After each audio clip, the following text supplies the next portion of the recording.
मित्रों, युग निर्माण योजना सितंबर 2025 पृष्ठ 26 योग से परिष्कृत मनोभूमि का निर्माण पढ़कर सुनाते हैं। आइए सुनते हैं। अध्यात्म शास्त्रों में मन को ही बंधन और मोक्ष का कारण बताया गया। मनोवेत्ता भी इस तथ्य से परिचित हैं कि मन में अभूतपूर्व गति, दिव्य शक्ति, तेजस्विता एवं नियंत्रण शक्ति है। इसकी सहायता से ही सब कार्य होते हैं। मन के बिना कोई कर्म नहीं हो सकता। भूत, भविष्य और वर्तमान सब मन में ही रहते हैं। ज्ञान, चिंतन, मनन, धैर्य आदि इसके कारण ही बन पड़ते हैं परिष्कृत मन।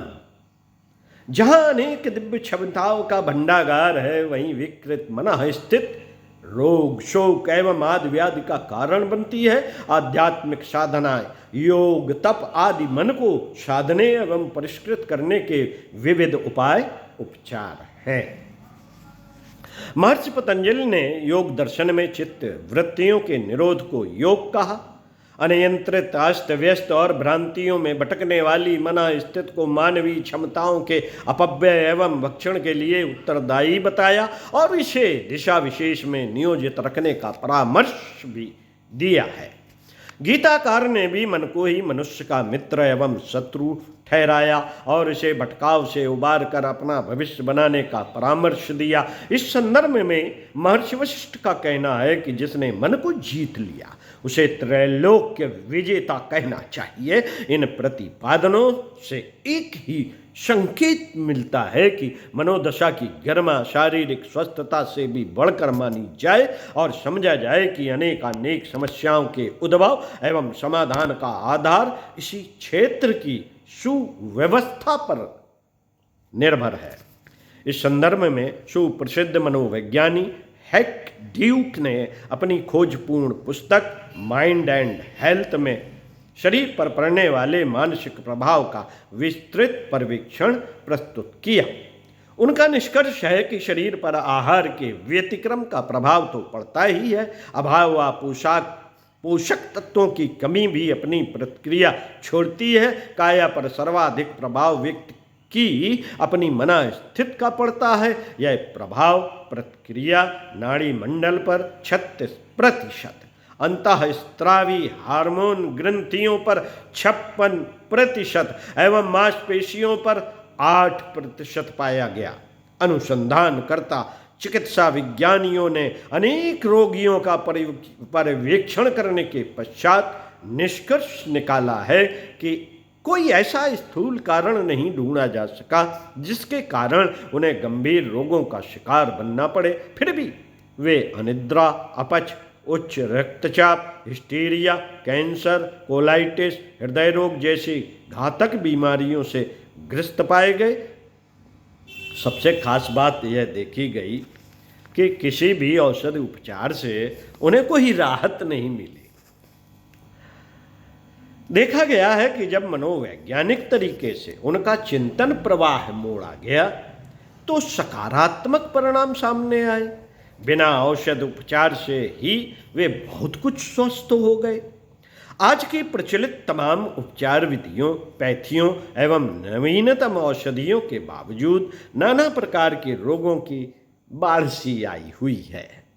श्री हैक के अनुसार ऐसी परिस्थितियों में रोग निवारण का सबसे सस्ता, सुनिश्चित और हानि रहित निर्धारण करना होगा। इसके लिए रोगोत्पत्ति के मूल कारण मन स्थिति की गहन जांच पड़ताल करके तदनुरूप उपाय उपचार अपनाने पर ही रुग्णता पर विजय पाई जा सकती है। अब समय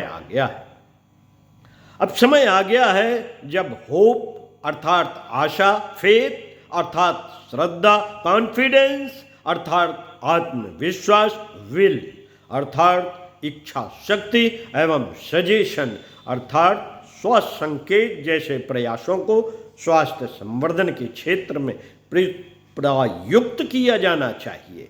मन की अतल गहराई में प्रवेश करके दूषित तत्वों की खोजबीन कर उन्हें निकाल बाहर करने में यही तत्व समर्थ हो सकते हैं, अन्य कोई नहीं। शारीरिक आदियों और मानसिक व्याधियों से छुटकारा पाने एवं अवांछनीय आदतों के कारण उत्पन्न होती रहने वाली विषम परिस्थितियों से निपटने के लिए परिष्कृत मनोभूमि चाहिए। महामानवों में से प्रत्येक को अंतश्चेतना की उत्कृष्टता को किसी न किसी प्रकार अर्जित करना ही पड़ा है। बलिष्ठता के लिए व्यायाम, विद्वता के लिए अध्ययन, उपार्जन के लिए पुरुषार्थ की जिस प्रकार आवश्यकता पड़ती है, उसी प्रकार मनुष्य बनने के लिए योगाभ्यास परक तप साधना का विचार परिष्कार का अभ्यास आवश्यक है। विचार परिष्कार का अभ्यास आवश्यक है। काया के बाद आज के विज्ञजनों ने बुद्धि को अधिक महत्व दिया। बुद्धि मनुष्य की प्रतिभा प्रखरता को निखारने, योग्यता बढ़ाने के काम आती है। प्रत्येक क्षेत्र में इसी का बोलबाला या वर्चस्व है। अभी तक मानवीय व्यक्तित्व की इन दोनों स्थूल परतों, शरीर और बुद्धि को ही सर्वत्र महत्व मिलता रहा है। मन इन दोनों की अपेक्षा अधिक सूक्ष्म है। प्रत्यक्ष रूप से उसकी भूमिका नहीं दिख पड़ने से अधिसंख्यक व्यक्ति उसे महत्व भी नहीं देते, जबकि बुद्धि एवं शरीर न केवल मन के इशारे पर चलते हैं वरन उनकी भली बुरी स्थिति से असामान्य रूप से प्रभावित भी होते हैं। इस तथ्य की पुष्टि अब अनुसंधानकर्ता मनोवेत्ताओं ने भी की है कि बीमारियों का जड़ शरीर में नहीं मन में छिपी होती है। उसके विकास एवं परिष्कार से ही स्वस्थता एवं मनुष्यता प्राप्त की जा सकती है। पोषण अथवा आहार विहार के संतुलन के अभाव में काया रुग्ण बन जाती है और अपनी सामर्थ्य गंवा बैठती है। इसी तरह वैचारिक खुराक न मिले तो बुद्धि की प्रखरता मारी जाती है।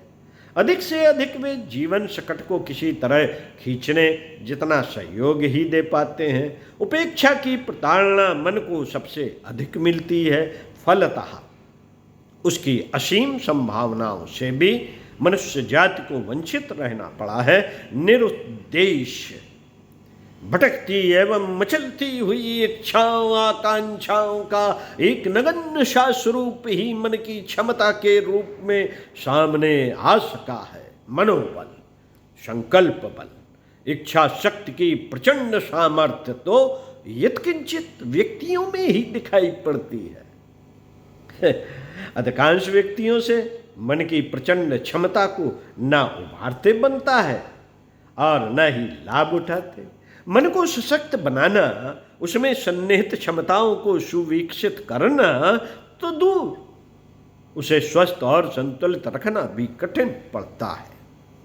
फलतः रुग्णता की स्थिति में वह विकृत आकांक्षाओं इच्छाओं को ही जन्म देता है। साथियों, इच्छाएं आकांक्षाएं मानवीय जीवन की स्वास्थ्य संतुलन एवं विकास की प्रेरणा स्रोत होती है। उनका स्तर निकृष्ट होने पर मनुष्य के चिंतन, चरित्र, व्यवहार में श्रेष्ठता की आशा भला कैसे की जा सकती है। रुग्ण मन रुग्ण समाज को ही जन्म देगा। मन रोगी हो तो काया भी अपना स्वास्थ्य अधिक दिनों तक स्थिर नहीं रख सकती। चिंतन मनन का विषय जरूर पढ़िए, कुछ अच्छा। उसके लिए 2 पुस्तकें हैं, बहुत सस्ते दामों में है, लेकिन साहित्य अपार भरा पड़ा है, उत्कृष्ट साहित्य है। छोटी छोटी पुस्तकें जिन्हें आप युग निर्माण योजना का नाम भी दे सकते हैं और अखंड ज्योति का भी नाम दे सकते हैं। महंगी भी नहीं है, ढाक से मंगाई भी जा सकती हैं। शांत कुंज हरिद्वार मथुरा से संपर्क करके, अपने आसपास शक्तिपीठों से संपर्क करके, गायत्री परिजनों से, प्रज्ञा संस्थानों से संपर्क करके एड्रेस भी ले सकते हैं। ओम शांति।